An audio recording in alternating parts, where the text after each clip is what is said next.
Salam əziz izləyicilər. Bugünkü mövzumuz olacaq Birinci Dünya Müharibəsi, Azərbaycanın Birinci Dünya Müharibəsində iştirakı, onun ardınca isə İkinci Dünya Müharibəsi və Azərbaycanın İkinci Dünya Müharibəsində iştirakı haqqında yəni izahlar çəkəcəm. Təbii ki, hamısı bir videoda olmayacaq, hissə-hissə paylaşacağam, amma yəni bugün ərzində bu mövzuların hər biri paylaşılacaq.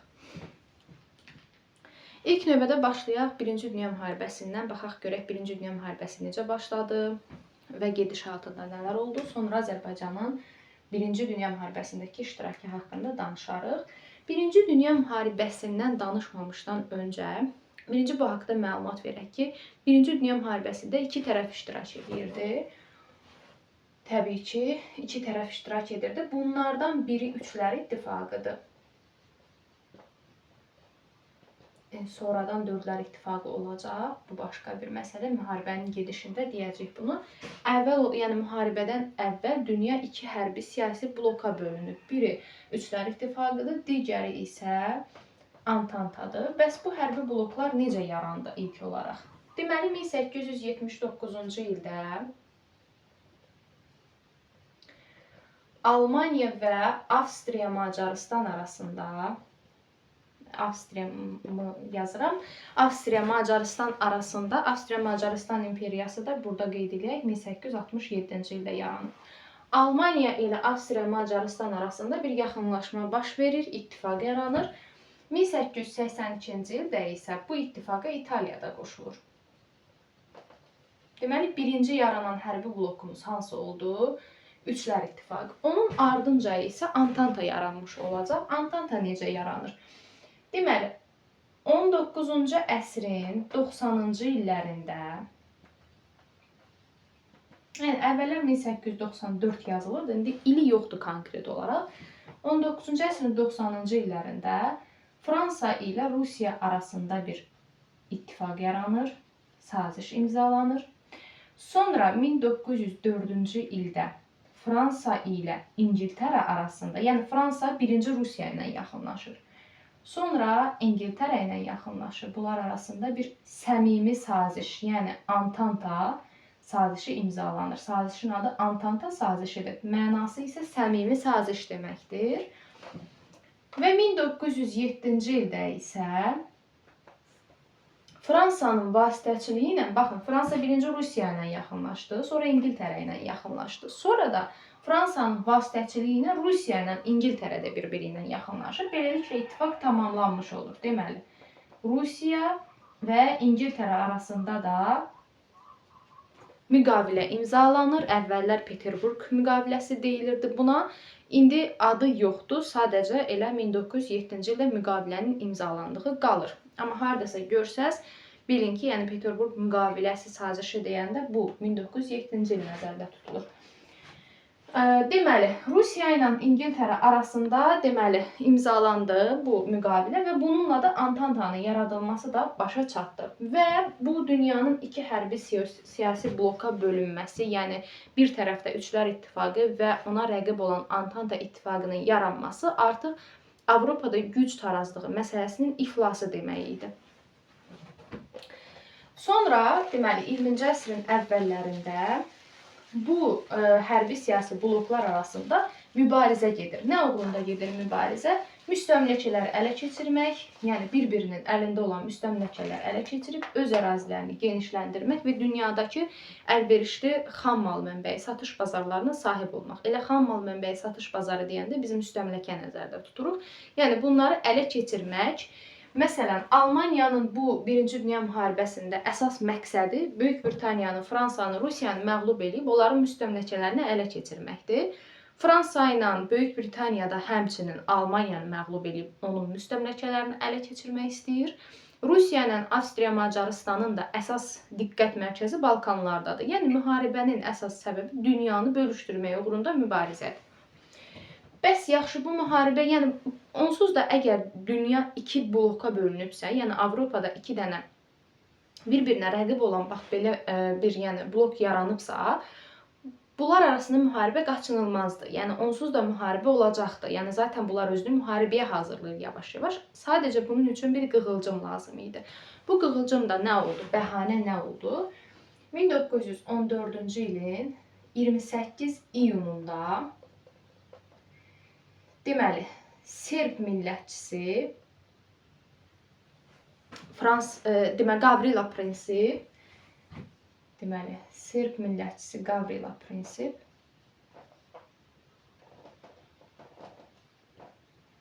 Avstriya Macaristan taxt tacının vəliəhdi olan Frans Ferdinandı qətlə yetirir. Frans Ferdinand. Deməli, Serb millətçisi Gavrila Prinsip tərəfindən Avstriya Macaristan taxt tacının vəliəhdi olan Frans Ferdinand qətlə yetirilir. Bu nə deməkdir? Serbiyanı kim himayə edir? Yəni, Balkanlarda əsas mübarizə gedir Avstriya Macaristanla Rusiya arasında da. Serbiyanı da bu zaman bir növ himayə eləyir Rusiya. Avstriya Macaristan kimlə müttəfiqdir? Üçlər İttifaqında gördük Almaniya ilə, digər tərəfdən isə İtaliya ilə. Deməli, bu müharibənin yaranması üçün bir bəhanə rolunu oynayacaq. Belə olan halda Avstriya Macaristan Serbiyaya müharibə elan edir. Və bu tərəfdən Serbiyanın himayəçisi olan Rusiya müharibəyə qoşulur. Digər tərəfdən Avstriya Macaristanın müttəfiqləri olan Almaniya, İtaliya müharibəyə qoşulur. Beləliklə də 1914-cü ilin 28 iyulunda müharibə başlamış olur. Nə vaxta qədər davam edəcək? 1918-in 11 noyabrına qədər müharibə davam edəcək. Müharibəmizin gedişində 4 dənə cəbhə var. Yəni, müharibə 4 cəbhədə aparılır. Bunlar hansı cəbhələrdir? Şərq cəbhəsi, sonra Qərb cəbhəsi. Adından göründüyü kimi, Şərq cəbhəsində Almaniya əsasən müharibə aparır Rusiya ilə. Çünki Almaniyanın şərqindədir Rusiya, yəni Şərq cəbhəsi adlanılana görə. Qərb cəbhəsində Almaniya daha çox Qərbi Avropa dövlətləri ilə müharibə aparıb, yəni Fransa, İngiltərə. Sonra Balkan cəbhəsi. Balkan cəbhəsi də Osmanlı dövlətinin müharibəyə daxil olmasından sonra yaranmış olacaq. Zaten müharibənin əvvəlində də onsuz da Balkan ölkələri iştirak edirlər. Məsələn, Serbiya ilə özü də, yəni Serbiyanın tərəfindən elə bu müharibə başladılıbda, yəni bəhanə bu olub. Yəni ona görə elə Balkan cəbhəsində müharibənin əvvəllərindən də götürə bilərik. Amma tam olaraq Osmanlı dövlətinin müharibəyə daxil olmasından sonra Balkan cəbhəsində müharibə daha da genişlənmiş olur. Digər bir məsələ isə Qafqaz cəbhəsinin yaradılmasıdır. Qafqaz cəbhəsi yaradıldı və Qafqaz cəbhəsindəki hərbi əməliyyatlar əsasən gedir Osmanlı ilə Rusiya arasında. Bu da hardasa, yəni biz Sarıqamış əməliyyatı ilə, yəni artıq deyə bilərik ki, Qafqaz cəbhəsində faktiki olaraq hərbi əməliyyatlar başlayır. Deməli, müharibəmizdə olduğu 4 dənə cəbhəmiz: Şərq cəbhəsi, Qərb cəbhəsi, Balkan cəbhəsi və Qafqaz cəbhəsi. Bu belə. İndi müharibədə baş verən hadisələri, hərbi əməliyyatları, müharibənin gedişini ayrı-ayrı illər olaraq danışaq. 1914-cü ilin hərbi əməliyyatlarından danışaq. Yəni 4 il danışacaq da burada. 1917, 1914, 15, 16, 17, 18, 5 il haqqında danışırıq. Deməli, 1914-cü ildə hansı hadisələr baş verdi? İlk olaraq 1914-də müharibənin başlamasını dedikdə, yenə də qeyd edək burada, 1914, 28 iyunda müharibə başladı. Müharibə başlayandan sonra hansı ki bu cəbhələr ki yarandı müharibə üçün, bu cəbhələrdə Almaniya birinci Qərb cəbhəsində müharibə aparır. Neynir? 1914-cü ilin avqust ayında deməli Almaniyanın həm Qərb cəbhəsində, həm də Şərq cəbhəsində bir müharibə döyüşü olacaq. 1914-ün yenə avqustunda deməli Almaniya Fransanı ilk olaraq məğlub eləmək istəyir. Çünki 1905-ci ildə biz bilirik ki, Almaniyanın bir planı var idi, Schlieffen planı, yəni ildırım sürətli müharibə planı. Bu plan əsasən Almaniya birinci Fransanı, daha sonra isə Rusiyanı qısa bir müddətdə məğlub etməli idi. Yəni ikisini bir anda yox, birinci Fransanı başa çatdırmalı idi, məğlub etməli idi, daha sonra isə Rusiyanı məğlub etməli idi. Və bu ildırım sürətli müharibə planına əsasən Almaniya birinci Fransaya yürüş eləyir. Amma yürüş etmək üçün, yəni Fransaya yürüş etmək üçün Belçika ərazisindən keçib getməlidir. Çünki bunların sərhədində Belçika var. Amma Belçikada müharibədən əvvəl öz bitərəfliyini elan etmiş bir dövlətdir və Belçikanın da bitərəfliyini kim himayə edir, kim qoruyur, kim öhdəsinə götürüb? Böyük Britaniya. Deməli, 1914-cü ilin avqustunda Almaniya Belçikaya qoşun yeridir ki, Belçika ərazisindən hara getsin? Fransaya getsin.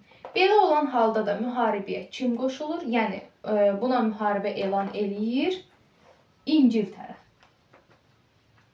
Yəni, İngiltərə Almaniyaya müharibə elan eləyir ki, yəni, mənim qoruduğum dövlətdir. Mən Belçikanın bir tərəfliyini qoruyuram, sən ora yürüş eləmirsən və buna görə də İngiltərə Almaniyaya müharibə elan eləyir. 1914-cü ilin avqustunda, bu oldu Qərb cəbhəsindəki hərbi əməliyyatımız 1914-də. 1914-ün avqustunda Şərq cəbhəsində hərbi əməliyyat olur, Tannenburg döyüşü. Tannenburg döyüşündə amma Almaniya qalib gəlir. Kimə qalib gəlir? Təbii ki, Rusiyaya, yəni Şərq cəbhəsi deyiriksə, burada hərbi əməliyyat olacaq Rusiya ilə Almaniya arasında. Deməli, Rusiyanı Almaniya məğlub edir Tannenburg döyüşündə. Ümumiyyətlə, müharibədə sırf Rusiya ilə Almaniya arasında gedən 2 dənə döyüş var. Biri 1914-dəki Tannenburg döyüşüdür, biri 1915-dəki Gorlitsa döyüşüdür. Sadəcə Gorlitsa döyüşünün adı kitablarda hal-hazırda yoxdur. Sadəcə olaraq elə Rusiya ilə 1915-də Almaniya arasında hansısa bir hərbi əməliyyatın getdiyi və Rusiyanın məğlub olduğu yazılır. Bu da İtaliyanın Üçlər İttifaqından çıxıb Antantaya qoşulmasından sonra baş verəcək. İndi o məsələyə gələcək. Amma Tannenburg döyüşündə də Rusiya məğlub oldu, orada da məğlub oldu. Deməli, sonra 1914-cü ilin sentyabr ayında da Qərb cəbhəsində bir müharibə baş verəcək. Marna döyüşü. Marna döyüşündə İngilis-Fransız qoşunları kimi məğlub eləyəcək? Almaniyanı. Deməli, İngilis-Fransız qoşunları ilə Almaniya arasındadır. Burada Almaniya məğlub olacaq, İngilis-Fransız qoşunları qalib gələcək. Bununla da Almaniyanın ildırım sürətli müharibə planı puça çıxmış olacaq. İldırım sürətli müharibə planı. Deməli, dedik ki, Schlieffen planıdır bu. Amma müharibə dövründə hazırlanmayıb. Ola bilər ki, suallarda qarşınıza çıxa bilər. İldırım sürətli müharibə planı, yəni müharibədən əvvəl 1905-ci ildə hazırlanıb. Amma müharibə dövründə puça çıxır artıq. Deməli, ildırım sürətli müharibə planı puça çıxması həmin bu 1914 Marna döyüşüdür və bununla da Fransa həlledici məğlubiyyətdən xilas olmuş olur. Bu belə. Sonra 1914-cü ildə müharibəyə 2 dənə dövlət qoşulacaq. Bunlardan biri Yaponiyadır. Sakit Okeanda mülklər ələ keçirmək üçün müharibəyə qoşulur, amma bir o qədər də yəni müharibənin gedişinə təsir göstərməyib. Digər bir dövlət isə 1914-ün oktyabrında qoşulan Osmanlıdır. Ümumiyyətlə, yəni Osmanlı dövlətinin müharibəyə daxil olması, müharibənin başladığı ilin oktyabrıdır, 1914-ün. Çıxması isə müharibənin bitdiyi ilin oktyabrıdır, 1918-in oktyabrı. Deməli, 1914-ün oktyabrında Osmanlı necə oldu müharibəyə qoşuldu? Əslində, Osmanlı dövləti 1-ci Dünya müharibəsindən əvvəl bir tərəfdir. Sadəcə olaraq, yəni müharibə dövründə Osmanlının ərazisindən, yəni Osmanlının himayə etdiyi Alman gəmilərindən Rusiya tərəfə atəş açılır və bunun da nəticəsində Rusiya Osmanlıya müharibə elan edir. Yəni çoxdakı Alman gəmisidir, amma Osmanlı ərazisindən açılıb axı bu atəş. Ona görə Rusiya Osmanlıya müharibə elan edir və Osmanlı bu şəkildə də müharibəyə qoşulmuş olur. Belə. Deməli, Osmanlı müharibəyə qoşuldu. Sonra Qafqaz cəbhəsində hərbi əməliyyatlar başlamış olur. Qafqaz cəbhəsində bizim ilk hərbi əməliyyatımız oldu 1914-ün dekabrı, 1915-in yanvarında baş verən Sarıqamış əməliyyatı. Sarıqamış əməliyyatının nəticəsində Rusiya məğlub olacaq, daha doğrusu Osmanlı məğlub olacaq, Rusiya qalib gəlir və Osmanlı dövləti Cənubi Azərbaycandan öz qoşunlarını çıxaracaq. Hansı ki, 1914-cü ilin oktyabrındakı Osmanlı dövləti daxil olmuşdu müharibəyə. Osmanlı ondan əvvəl Cənubi Azərbaycanda, yəni İran ərazisində bəzi əraziləri ələ keçirmişdi. Mosuldan Urmiya, Xoy və Solcbulaq istiqamətində bir çox hissələri ələ keçirmişdi və 1914-15-in bu Sarıqamış əməliyyatı nəticəsində Osmanlı tutduğu ərazilərdən çıxarılır. Belə. Və 1915-ci ildə, yəni Sarıqamış əməliyyatından sonra Osmanlı çıxdığına görə Rusiya gəlir Cənubi Azərbaycana. Deməli 1915-də Cənubi Azərbaycana Rusiya gəlir. 1914-də Osmanlı gəlmişdi, Sarıqamış əməliyyatı ilə məğlub oldu. 1915-də Cənubi Azərbaycana Rusiya gəldi. Daha sonra isə 1917-nin fevral inqilabından sonra Rusiya yavaş-yavaş Cənubi Azərbaycanı tərk eləməyə başlayır. 1918-in yanvarında tam tərk eləyir. 1918-in yanvarından etibarən, deməli 1918-in yanvarından etibarən bura gəlir ingilislər. Denis Dervillin başçılığı ilə İngilis qoşunu gəlir. Bu belə. Deməli, qayıdaq 1914-cü ilin hərbi əməliyyatlarına. 1914-ün hərbi əməliyyatlarını Sarıqamışla yekunlaşdırdıq. İndi gəlirik 1915-ə. Görək 1915-ci ildə nələr baş verir.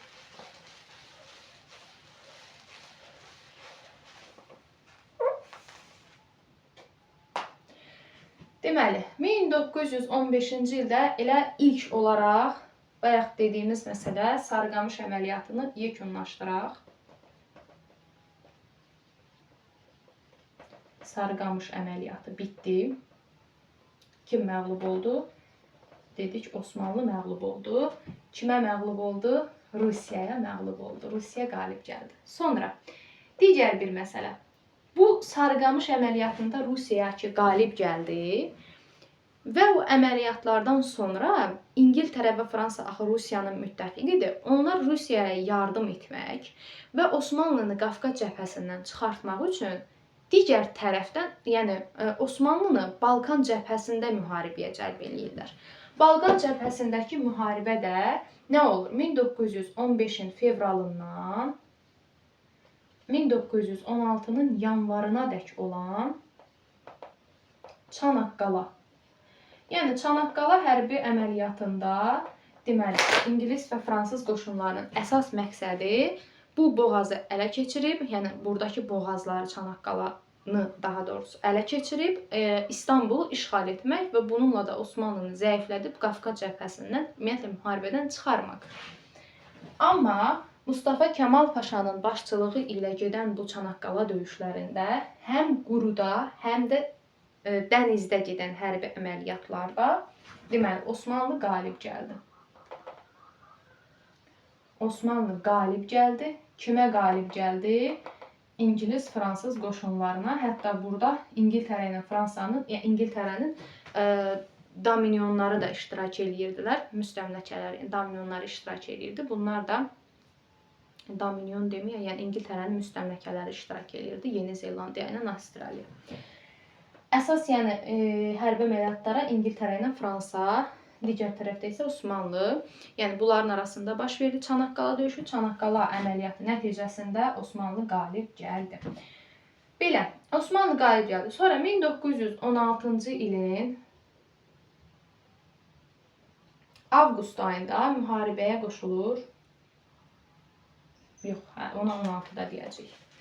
1916-da, 1915-in digər hərbi əməliyyatları nələr idi? 1915-ci ildə aprel ayında deməli İtaliya bu Üçlər İttifaqının tərkibindən çıxıb Antantaya qəbul oldu. Çünki Antanta dövlətləri İtaliyanı gizli şəkildə öz tərəflərinə çəkərək ona müəyyən ərazilər vəd etmişdilər. İtaliyada belə şirniklənərək Üçlər İttifaqını tərk etdi, gəldi Antanta İttifaqına və burada artıq mövqe müharibəsinə keçildi.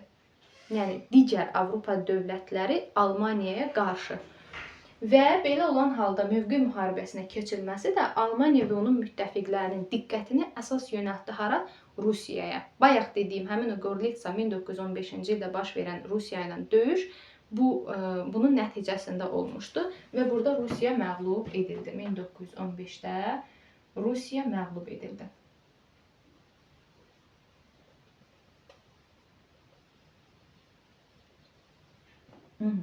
Deməli, Rusiya məğlub oldu kimə? Almaniyaya.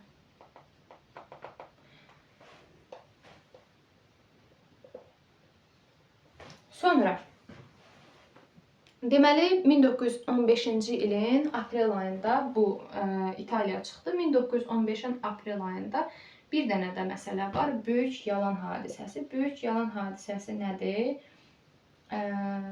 Deməli ermənilər hətta elə Sarıqamış əməliyyatında da bunu etmişdilər. Digər əməliyyatlarda da. Yəni öz tərkibində olduğu dövlətə qarşı, dövlət tərəfdən yox, digər tərəfdən, digər dövlətlərə qarşı, yəni Antanta tərəfə casusluq fəaliyyəti göstərirdilər. Yəni əslində bu ermənilər Osmanlı dövlətinin ərazisində yaşayırdı, amma Osmanlı ərazisində yaşamaqlarına baxmayaraq Antanta tərəfə yəni məlumat ötürürdülər, casusluq fəaliyyəti ilə məşğul idilər, onlara yardım edirdilər. Ona görə də, yəni Osmanlı da bunun üstü açılandan sonra onları sərhəd bölgələrindən götürüb mərkəzi hissələrə gətirir və bunu da ermənilər özlərinə qarşı qondarma bir soyqırımı elan edirlər. Ona görə də 1915-in aprelində baş verən bu hadisə adlanır Böyük Yalan hadisəsi. Deməli, Böyük Yalan erməni məsələsidir. Sonra 1915-ci ilin sentyabr ayında digər bir məsələ baş verdi. Sentyabr ayında nə oldu? Üçlər İttifaqı tərəfdən müharibəyə qoşuldu Bolqarıstan. Deməli, Üçlər İttifaqında kimlər idi? Almaniya idi, İtaliya idi, Avstriya, Macarıstan idi. Sonradan 1914-ün oktyabrında Osmanlı qoşuldu. Amma 1915-in aprelində İtaliya çıxdı oradan. Qaldı Almaniya, Avstriya, Macarıstan, Osmanlı. İndi 1915-in sentyabrında ora Bolqarıstanda daxil olmaqla burada yarandı nə? Dördlər İttifaqı. Dördlər İttifaqı. Yəni artıq biz 1915-in sentyabrından sonra müharibənin axırına qədər buna deyəcək Dördlər İttifaqı. Üçlər İttifaqı sözünü görən kimi çıxdıq yəni bu məsələnin buradan. Belə. Sonra 1915-ci ildə bir də nə olmuşdu? Almaniya yeni texnikalardan istifadə etmişdi müharibənin gedişində.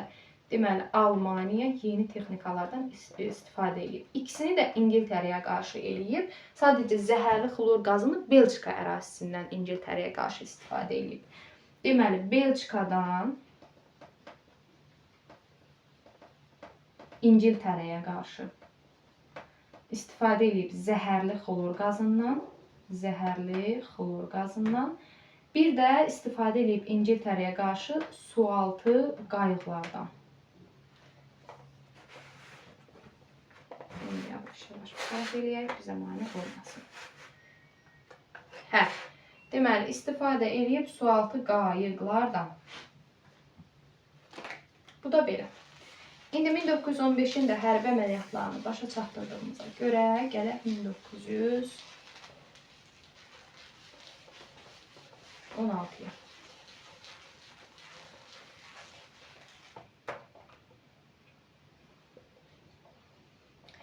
1916-cı ildə deməli, ümumiyyətlə 1916-nın əvvəllərində İngiltərə bəzi ikili siyasət yeridir. Bəzi xalqları, yəni Osmanlının ərazisində olan bəzi xalqları öz tərəfinə çəkməyə çalışır. Bunlardan biri məsələn Yahudilərdir. Yahudilərin vasitəsilə. Sonra da ABŞ-ı da müharibəyə daxil etmək istəyirlər.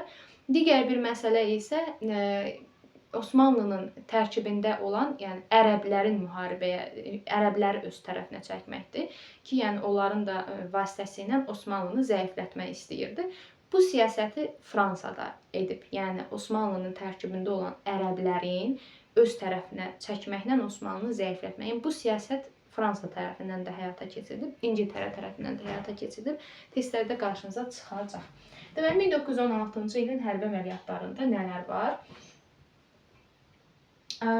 İngiltərə deməli Hindistana gedən dəniz yolunu ələ keçirmək, nəzarətə almaq üçün birinci buradakı, yəni Bağdad istiqamətində döyüşlərə başlayır və Bağdadda Kütül Əmarə döyüşü baş verir. Kimlə kim arasında? Osmanlı ilə Kütül-Əmarə döyüşü. Burada da Osmanlı yenə qalib gəlir. Kimə qalib gəldi? İngilis qoşunlarına qalib gəldi. Belə. Sonra 1916-cı ildə növbəti bir hərbi əməliyyatımız olacaq. Jutlandiya dəniz döyüşü.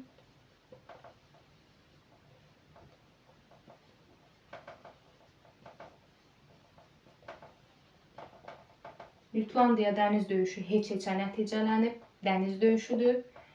Sonra 1916-da olacaq Verden qəssabxanası döyüşü. Verden qəssabxanası döyüşündə deməli Verden qəssabxanası hərbi əməliyyatında əslində yəni o qədər də həlledici bir qələbə əldə olunmur, amma Alman qoşununun, yəni Fransa burada böyük itkilər verir, amma buna baxmayaraq Alman qoşunlarının hücumu dayandırıla bilir. Deməli Verden qəssabxanası döyüşü sonra 1916-nın yayında baş verib.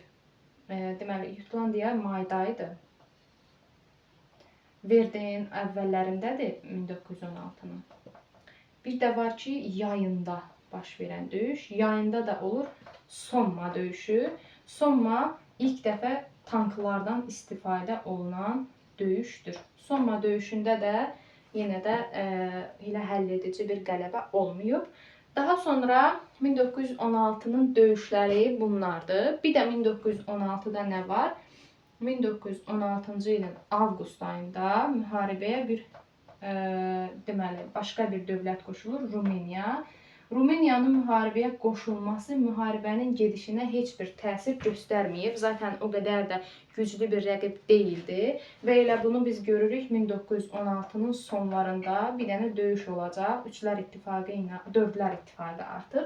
Dördlər İttifaqı ilə Rumıniya arasında deməli Almanlar, Avstriya, Macaristan və Bolqar qoşunları bir yerdə Rumıniyanı 1916-cı ilin sonunda məğlub eləyəcəklər. Deməli nə oldu? Rumıniya məğlub olur. Sonra 1916-nın da hərbi əməliyyatlarını beləcə yekunlaşdırdıq. Gəldik 1917-yə. Görək 1917-də nə baş verdi? 1917-də bəzi dövlətlər müharibədən çıxır, bəzi dövlətlər müharibəyə daxil olur. Yəni 1917-ci ildə biz yəni elə bir döyüş görmürük. Əvvəllər var idi Kaperata döyüşü, amma indi yəni o döyüşün adı yoxdur. Ona görə bizə lazım deyil. 1917-də sadəcə biz hansı dövlətin müharibəyə daxil olduğunu, hansının çıxdığına baxaq. Yəni 1917-ci ildə Rusiyada baş verir, bayaq dediyimiz kimi fevral inqilabı, sonra da oktyabr inqilabı. Oktyabr inqilabı nəticəsində Rusiyada bolşeviklər hakimiyyətə gəlir. Hansı ki, bolşeviklər hakimiyyətə gəlməmişdən əvvəl xalqa vədlər vermişdilər ki, biz əgər hakimiyyətə gəlsək, Rusiyanı müharibə vəziyyətindən çıxardacağıq. Ümumiyyətlə, fevral inqilabından sonra Rusiya artıq Çar Rusiyası deyil, Sovet Rusiyasıdır. Oktyabr inqilabından sonra isə ümumiyyətlə monarxiya devrilir və bolşeviklər gəlir hakim. Daha doğrusu, yəni monarxiyanın devrilməsi elə fevral inqilabındadır. Yəni Çar Rusiyasının devrilib Sovet Rusiyasının yaranması. Oktyabr inqilabından sonra isə bolşeviklər gəlir hakimiyyətə. Bolşeviklərin hakimiyyətə gəlməsindən sonra yəni onlar verdiyi vədə uyğun olaraq Rusiyanı müharibədən çıxarırlar. İndi o çıxarmaqları 1918-dədir, ora gələcəm. Sonra 1917-də bir dənə dövlət müharibəyə daxil olur, o da ABŞ-dır. ABŞ niyə müharibəyə daxil olur? ABŞ-ın müharibəyə daxil olmasının səbəbi odur ki, ABŞ müharibə dövründə öz təhlükəsizliyini təmin etmək üçün bəzi dövlətlər var idi ki, Fransadır, İngiltərədir, yəni Antanta tərəfə hərbi yardımlar göstərir, hərbi maliyyə yardımları göstərir və ondan sonra hətta biz 1-ci Dünya müharibəsindən sonra deyəcəyik ki, ABŞ borc alan ölkədən borc verən ölkəyə çevriləcək bunun nəticəsində. Yəni,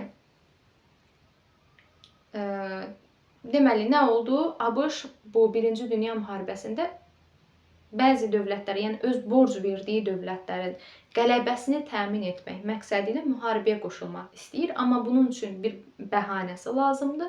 Onun da bəhanəsi nə olur? Bayaq biz dedik ki, 1915-dən etibarən Almaniya İngiltərəyə qarşı sualtı qayıqlardan istifadə eləyir.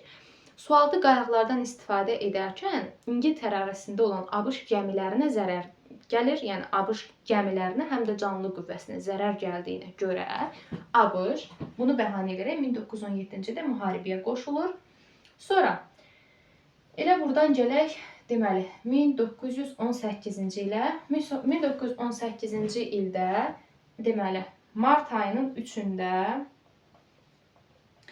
həmin bu Sovet Rusiyası ilə Almaniya arasında bir dənə müqavilə imzalanır. Brest-Litovsk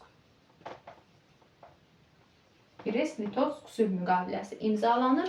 Müqavilə, yəni gizli şəkildə imzalanıb. Sovet Rusiyası öz müttəfiqlərindən gizli olaraq Almaniya ilə bu ittifaqa, bu müqaviləni bağlayır və Brest-Litovsk sülhü ilə də müharibədən çıxır. Bununla da Şərq cəbhəsindəki hərbi əməliyyatlar başa çatdı. Deməli, Şərq cəbhəsində hərbi əməliyyatlar başa çatdı. Bu bir qədər Almaniyanın işini rahatlaşdırır. Çünki yəni artıq iki cəbhədə müharibə aparmaqdan qurtulur.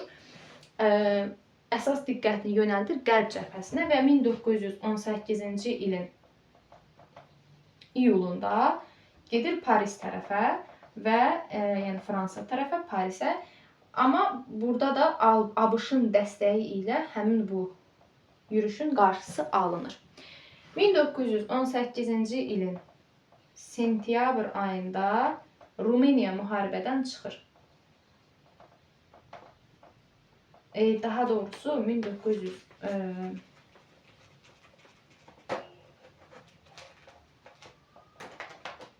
1918-də Rumuniyada müharibədən çıxıb.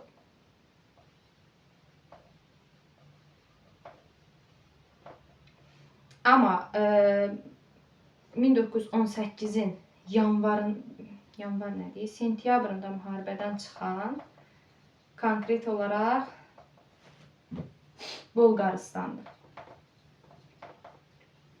Balkan cəbhəsində deməli bir tərəf artıq müharibədən çıxarıldı. 1918-in sentyabrında Bolqarıstan çıxdı müharibədən.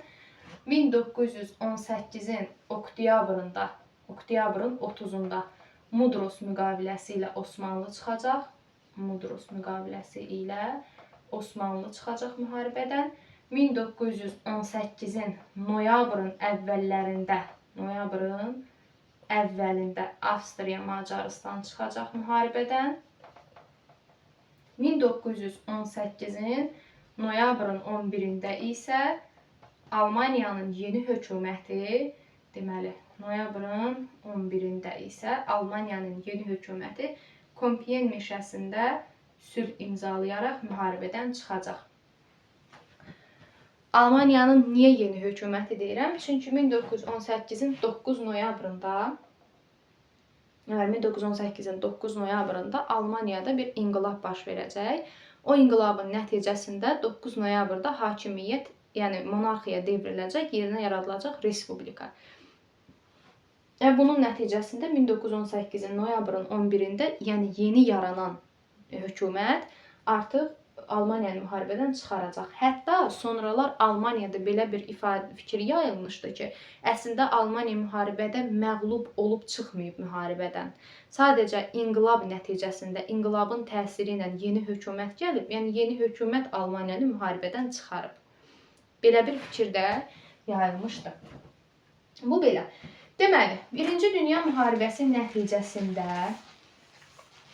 təbii ki, bəzi dövlətlərin iqtisadiyyatı güclənmiş olur. Qalib dövlətlərə əsasən aiddir, xüsusilə də ABŞ-a. Bəzi dövlətlərə mənfi təsir göstərir. Onun təsirlərini daha çox biz Versal-Vaşinqton sistemində danışacağıq. Bir dənə bunu da bilək ki, 1918-ci ildə ümumiyyətlə, yəni müharibədən çıxan dövlətlər arasında, yəni Birinci Dünya müharibəsi nəticəsində 4 dənə imperiya dağılır. Bu, deməli, Çar Rusiyasıdır.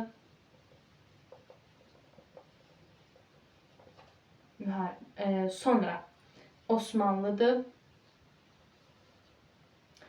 Almaniyadır, bir də Avstriya Macarıstandır. Avstriya Macarıstan.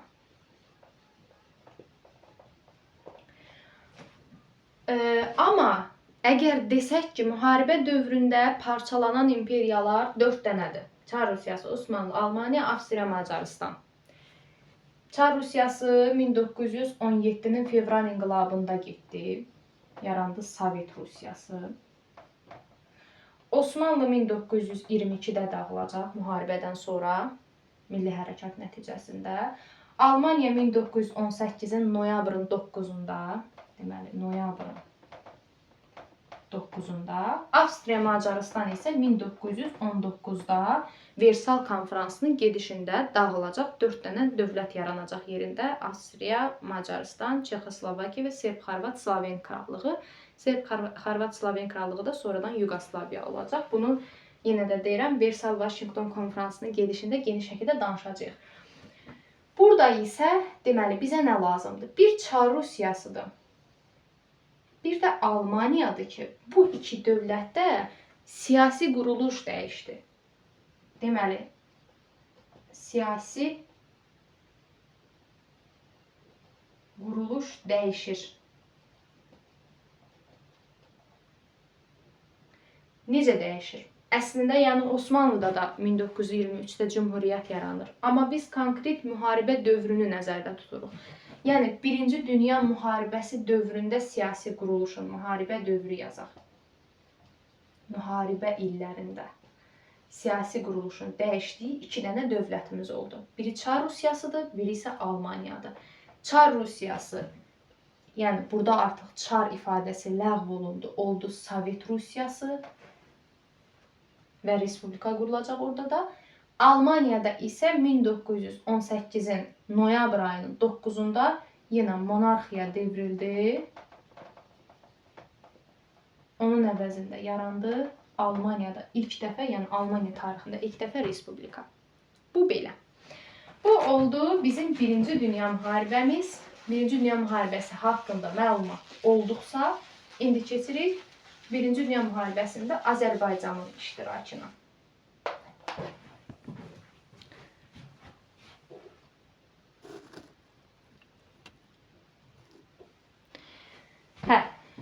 Deməli, 1-ci Dünya müharibəsində ümumiyyətlə Şimali Azərbaycan hərbi əməliyyatlar meydanına çevrilməyib, sadəcə olaraq 1918-in yazına qədər diqqətdən kənarda qalıb, amma 1918-in yazından sonra Şimali Azərbaycan böyük dövlətlərin əsas rəqabət meydanına çevrilib. Necə rəqabət meydanına çevrilib? Məsəl üçün, İngiltərə ilə Fransa daha çox Bakı neftində gözləri var. Ümumiyyətlə, yəni böyük dövlətlərin həmişə, yəni istər 1-ci Dünya müharibəsi olsun, istər 2-ci Dünya müharibəsi olsun, Bakı neftində gözü olub. Çünki müharibədə iştirak edən Rusiyanın, yəni neftin böyük, Rusiya artıq müharibədən çıxandan sonra, axı bu neftin böyük bir hissəsini Bakı təmin edirdi Rusiya. Rusiyada müharibə çıxandan sonra İngiltərə ilə Fransanın əsas diqqəti yönəlir ora. Almaniya Cənubi Qafqazdakı bəzi dövlətləri Rusiyaya qarşı çıxartmaq istəyirdi, xüsusilə də Gürcüləri öz tərəfinə çəkə bilmişdi. Osmanlı isə turançılıq ideyalarını irəli çəkirdi. Turançılıq ideyalarının da əsas məqsədi bu idi ki, yəni bu türk müsəlman xalqlarını birləşdirsin. Bu belə. Bu məqsədlə yəni başladı, Şimali Azərbaycan rəqabət meydanına çevrilmiş olur. Cənubi Azərbaycanda zaten Sarıqamış əməliyyatını gördük. Onun haqqında geniş məlumat verdik, danışdıq. Yəni Cənubi Azərbaycandan qısa məlumat verim, ondan sonra keçək Şimali Azərbaycandan geniş şəkildə danışmağa. Yəni Cənubi Azərbaycanda zaten Sarıqamış əməliyyatını dedik. Müharibədən əvvəl bir məsələ var Cənubi Azərbaycanda. Yəni Cənubi Azərbaycan müharibədən əvvəl də onsuz da daxili cəhətdən vəziyyət yaxşı deyil. Amma 1912-ci ildə, deməli, burada bir Alman kapitalına məxsus xalça şirkəti açılır Təbrizdə. Harada açılmışdı? Təbrizdə. Sonra bura ardıcıl olaraq qoşunların gəlməsi, çıxması məsələsini danışdıq. Yəni, birinci Osmanlı gəldi, sonra Osmanlı çıxdı, Rusiya gəldi, sonra Rusiya çıxdı, İngiltərə gəldi. Nə vaxt gəldi, nə vaxt getdi də onu bayaq geniş şəkildə danışdıq. Ora bir də toxunmuram. Bir də Cənubi Azərbaycanda, deməli, erməni və aysorların, yəni rəhbərliyi ilə onların əlindən nə oldu? Soyqırım həyata keçirildi. Ümumiyyətlə, Birinci Dünya müharibəsi illərində həm Şimali Azərbaycanda, həm Cənubi Azərbaycanda keçirilib. 21 martda Urmiyada, 31 martda isə Bakıda, yəni hətta mart ayında keçirilməsi oxşar cəhətdir. Təbii ki, digər ərazilərdə də olub, amma ən dəhşətlisi, yəni həmin ərazilərdə baş verib. Hətta buna Urmi faciəsi, Urmi bəlası adı da verilib. Belə. Bu oldu Cənubi Azərbaycan. İndi gələk Şimali Azərbaycana. Görək Şimali Azərbaycanın Birinci Dünya müharibəsində iştirakı haqqında nə deyə bilərik? Yəni Şimali Azərbaycan təbii ki, Rusiya tərəfdən, yəni Rusiyanın müstəmləkəsi olduğuna görə Rusiya tərəfdən müharibədə iştirak edib. Rusiya qoşunları tərkibində. Əslində Osmanlı müharibəyə daxil olandan sonra onlar da türk müsəlmandır və qarşı tərəfdə yer alır Üçlər İttifaqında. Amma bunlar da Rusiyanın tərkibindədirlər. Bu onların fikrini biraz qarışdırır. Çünki yəni qarşıdakı qüvvələr türk müsəlmandır, bunlar da türk müsəlmandır. Amma yenə də yəni Rusiya da təbii ki bunu bilərək onları Osmanlı ilə hərbi əməliyyatlara cəlb etmir. Belə. Sonra deməli 1914-cü ildə nə yaradılmışdı? Azərbaycanlılardan ibarət bir dənə vəhşi diviziya yaradılmışdı. Vəhşi diviziya nə idi? Ümumiyyətlə nəsə yazım deyəcəm. 1914-cü ildə yaradıldı Qafqaz Süvari Alayı.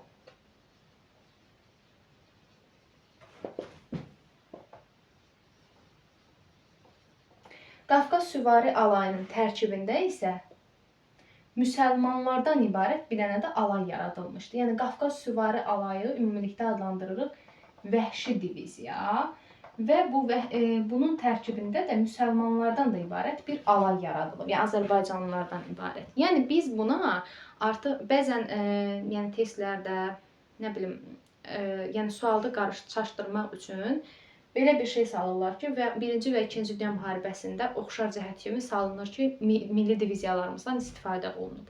Və yaxud da bu vəhşi diviziyanı ilk milli diviziyamız kimi yazır. Bu yanlışdır. Yəni bizim ilk milli diviziyamız 1920-dədir, 77-ci diviziya. Ondan əvvəl hər hansı bir milli diviziyamız yoxdur. Nəyə görə buna biz milli diviziya demirik?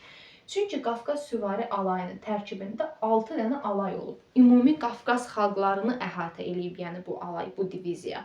Sadəcə onun tərkibində, o 6 alayın içərisində bir dənə alay türk müsəlmanlardan təşkil olunmuşdu.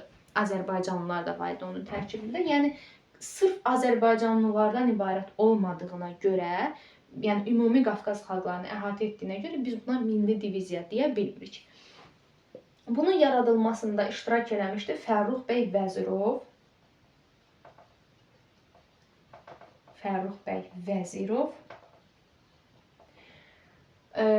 Və 1916-cı ildə Brusilov hücumunda iştirak eləmişdi bu alay.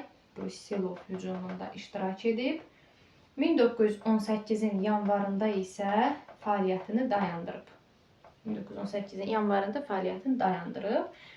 Ümumiyyətlə 1874-cü ildə Çar 2-ci Nikolayın dövründə həyata keçirilmişdi hərbi islahat. O hərbi islahata görə biz demişdik ki, həmin hərbi islahatla ümumi mükəlləfiyyətli bir ordu, ümumi hərbi mükəlləfiyyətli bir ordu yaradılmışdı. Amma o ordunun tərkibində həmin qərara əsasən yalnız Slavyanlar iştirak edə bilərdilər. Yəni orada türk müsəlman xalqlarının iştirakına icazə verilmirdi. Çünki Rusiya bu xalqlara güvənmirdi və onların hərbi işi bilməsini istəmirdi. Yalnız Rus hərbi məktəblərində hərbi təlim görən, yəni hərbi məktəbi bitirib, onun ardınca da zabit rütbəsi alanlar iştirak edə bilərdilər. Bu da təbii ki, kimlərdən olacaq? Bəy və ağa nəslindən, yəni ali müsəlman silkinin nümayəndələrindən olacaqdı. Onlar yəni Rusiyaya sədaqət ruhunda böyüdülürdü xüsusi olaraq. Çünki orada məktəblərdə, yəni fikir veririksə, yəni onlar bir şərtlə zabit ola bilirdilər ki, o məktəbi bitirməli idilər, yəni hərbi məktəbi. Hərbi məktəblərdə də təbii ki, onları Rusiyaya sədaqət ruhunda böyüdürdülər, təlim keçirdilər. Belə. Ümumiyyətlə müharibənin ilk vaxtlarında Rusiya heç türk müsəlman əhalini müharibəyə cəlb etmir. Sonrakı dövrlərdə artıq yəni Rusiya itkilər verdiyinə görə məcbur olur ki, bu ərazilərdən də yəni müharibədə iştirak üçün əhali cəlb etsin. Məsələn 1915-ci ilin deməli iyunun 15-də ümumi səfərbərlik haqqında bir qanun qərar qəbul olunur ki, bununla da yəni kişilərin 50%-i demək olar ki, göndərilir müharibəyə. Və bu da arxa cəbhədə, məsələn, kənd təsərrüfatında yəni daha çox qadınların əməyindən istifadə olunmasına gətirib çıxardır və kənd təsərrüfatı bir qədər zəifləyir daha sonra. Belə, yəni bu qərara əsasən yəni ümumi səfərbərlik elan olundu. Getdilər müharibəyə. Amma bir məsələ var idi burada. Onları Qafqaz cəbhəsində yox, Qərb cəbhəsindəki hərbi əməliyyatlara cəlb edirdilər.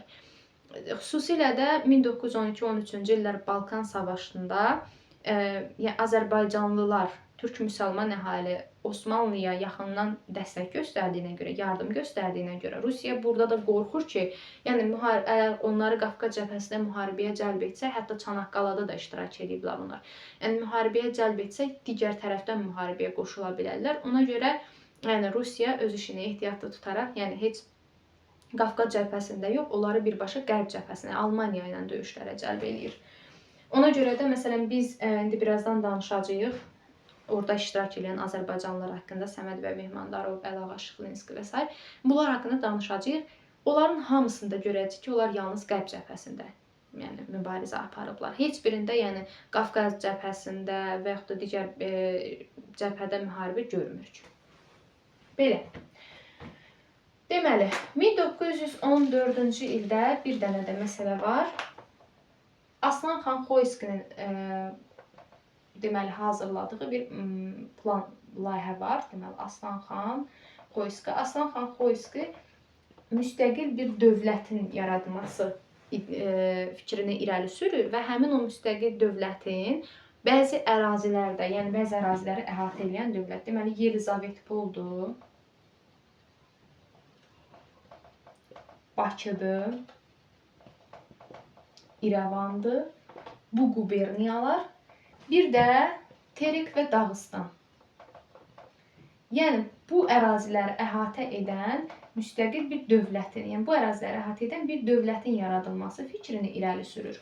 Və bu layihəni aparır, verir həmin Sarıqamış əməliyyatlarında Osmanlı qoşununun birbaşa komandiri olmuş, Osmanlı qoşununa başçılıq etmiş Ənvər Paşaya təqdim edir bu layihəni. Deməli, bu belə. İndi gələk müharibədə iştirak edən Azərbaycanlılarımızın iştirakına. Kimlərdən danışacağıq burada? Səməd bəy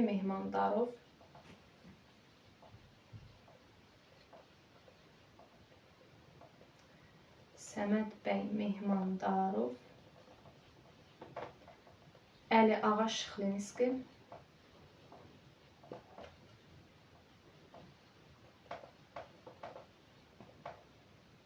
Hüseyn xan Naxçıvanski,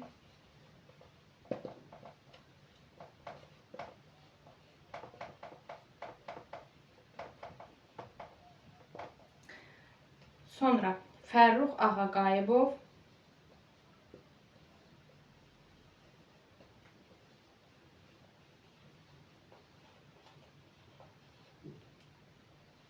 İbrahim Ağa Vəkilov.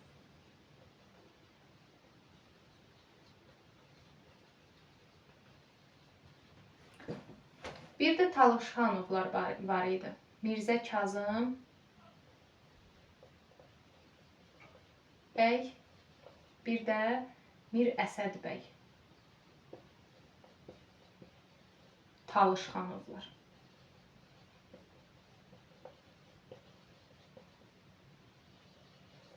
Bu belə. Səməd bəy Mehmandarov neyləmişdi? Səməd bəy Mehmandarov 1914-cü ildə Polşa istiqamətində Almanların hücumunun qarşısını dayandırmışdı. 1914-cü ildə Polşa istiqamətində Almanların hücumunun qarşısını alıb və 2 Rus korpusunu mühasirəyə düşmək rüsvaçılığından xilas etmişdi. Ona görə də ona 1914-cü ildə tam artilleriya generalı tam artilleriya generalı rütbəsi verilmişdi. 1915-ci ildə isə Müqəddəs Georgi silahı ilə təltif olunmuşdu. Müqəddəs Georgi silahı ilə təltif olunmuşdu. Bir də Səməd bəy Mehmandarov, deməli Rusiyanın, Fransanın, Rumıniyanın,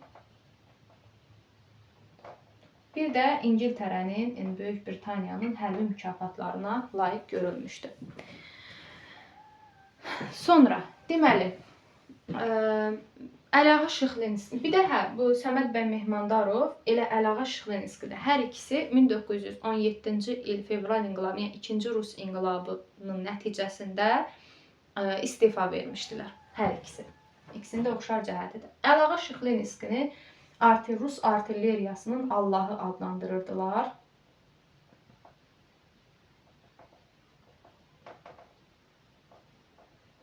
Rus artilleriyasının Allahı adlandırılırdı Əliağa Şıxlinski.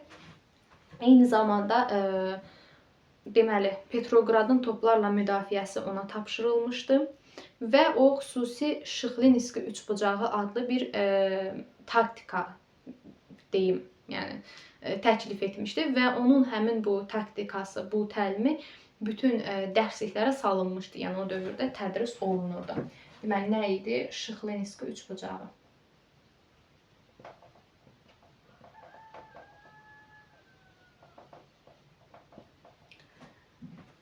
Və Petrograd yazaq bura. Petrogradın toplarla müdafiəsi. Bir də 1917-ci ildə də Müsəlman korpusunun yaradılmasında iştirak etmişdi. Sonra deməli və Fransanın, Rusiyanın hərbi mükafatlarına layiq görülmüşdü.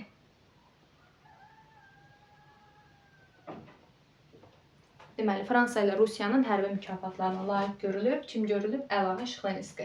Fransa ilə Rusiya, Səməd bəy Mehmandarovda da var, burada da var. Bunda əlavə olaraq, yəni Rumıniya ilə İngiltərədə var. Bu belə. Hüseyn xan Naxçıvanski Çarın yeganə müsəlman yavəri idi. Əlahiddə süvari korpusuna başçılıq eləyirdi. Qərb cəbhəsindəki hərbi əməliyyatlarda iştirak edib, elə hamısı. Çarın yeganə müsəlman yavəri idi. Hətta sədaqət andı içməmişdi, amma andı içməməsinə baxmayaraq, o 2-ci Nikolayın yəni devrilməsindən sonra, o inqilabdan sonra onu dəstəklədiyini bildirmişdi də. Yəni bunu 3 nəfər etmişdi ki, onların 3 nəfərin içərisində yeganə müsəlman Hüseyn xan Naxçıvanski idi. Hüseyn xan Naxçıvanski deməli Hüseyn xan Naxçıvanski neynədi? Hə, müsəlman yavəri idi. Bir də digər bir məsələ 1915-ci ildə Visla çayı sahillərindəki döyüşlərdə iştirak etmişdi. Fərrux ağa Qayıbov ilk Azərbaycanlı hərbi təyyarəçi idi. Yazaq, ilk hərbi təyyarəçi idi və 1916-cı ildə 4 Alman təyyarəsindən 3-ünü vura bilmişdi. Amma elə həmin hərbi əməliyyatlarda da vəfat etmişdi 1916-cı ildə. Sonra İbrahim ağa Vəkilov isə ilk hərbi topoqraf idi. Topoqraf da nədir? Yəni döyüş xəritələrini hazırlayan şəxs. Yəni həmin dövrdə döyüş xəritələrinin hazırlanması işi məhz İbrahim ağa Vəkilova tapşırılmışdı. Bu da belə. Azərbaycanların iştirakı haqqında danışdıq. İndi 1-ci Dünya müharibəsinin Azərbaycana təsiri haqqında danışaq. 1-ci Dünya müharibəsi ümumiyyətlə Azərbaycana, Şimali Azərbaycanın iqtisadiyyatına necə təsir göstərdi? Təbii ki, mənfi təsir göstərdi. Həm neftimizin böyük bir hissəsi müharibəyə cəlb olunub. Yəni neft məsələsi.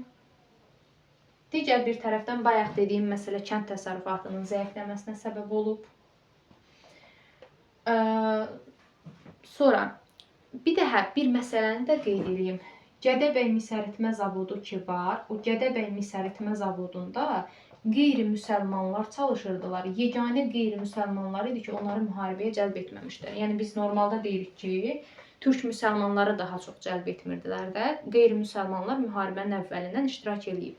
Bir dənə Gədəbəy misəritmə zavodunda onlar da, yəni o metal baxımından o müharibəni Rusiyanı təmin etdiklərinə görə onları yəni müharibəyə cəlb etməmişdilər.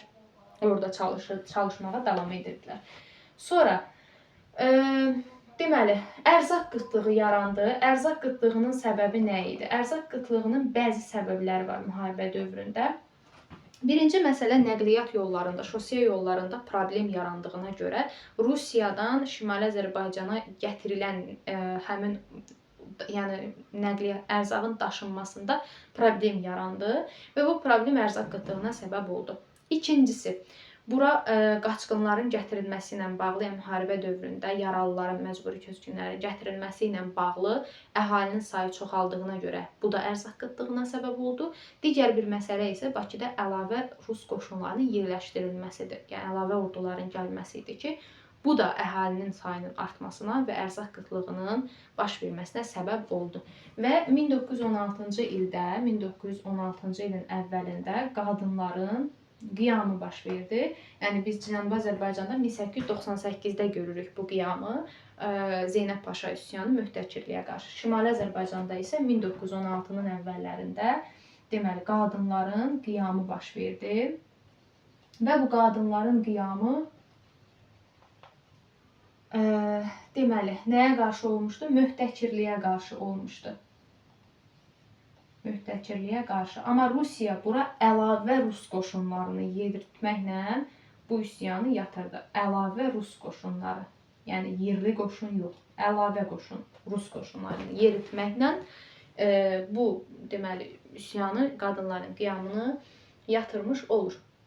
Belə. Deməli, ümumi olaraq 1-ci Dünya müharibəsi və Azərbaycanın, Şimali Azərbaycanın və Cənubi Azərbaycanın 1-ci Dünya müharibəsindəki iştirakını yekunlaşdırdıq. Birazdan 2-ci Dünya müharibəsi və orada Azərbaycanlıların iştirakı haqqında danışacağıq.